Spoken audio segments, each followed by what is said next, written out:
the question was, how do you understand the timing of movements and complexity of history when explaining entrance convergence? I'm going to It's a stop good sharing. question. That's a very good question. So sorry, Chris, do you want to go? No, go ahead. You can go. Okay.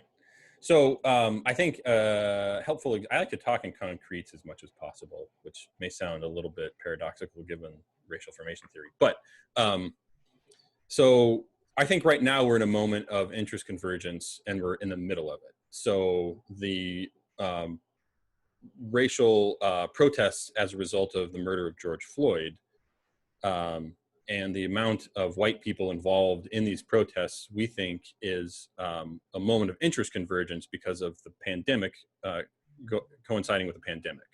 So that we've been locked up indoors for so long and have a lot of other issues that we're upset about right now, that this is an overlapping moment of interest convergence between white people and other like white interests and then the interests of people working for racial justice.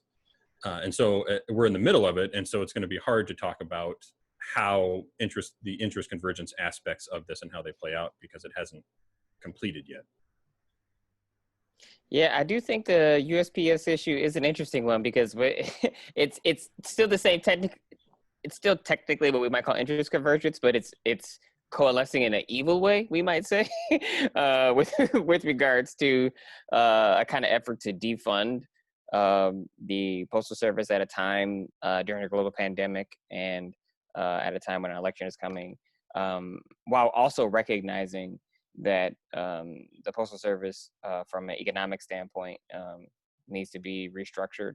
But at the same time, also knowing that there's been ways in which they could actually have revitalized or restructured the Postal Service since we've, during the last 6 years, that our Republican Congress has actively inhibited because of their desire to privatize it. So yeah, I mean, it's very, interest convergence, I think, is really, really important.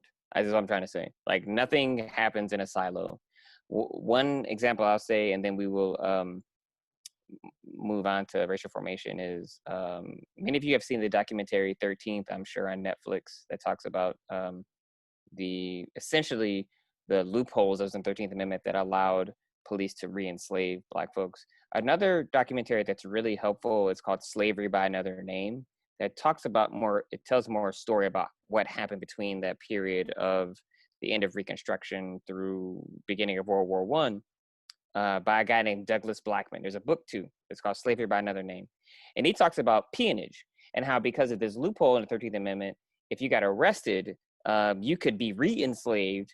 But in this case, it was worse than regular enslavement because the jailers, the wardens who were responsible for they didn't care about your well-being. Whereas your owner did have some economic investment in you. These people did not.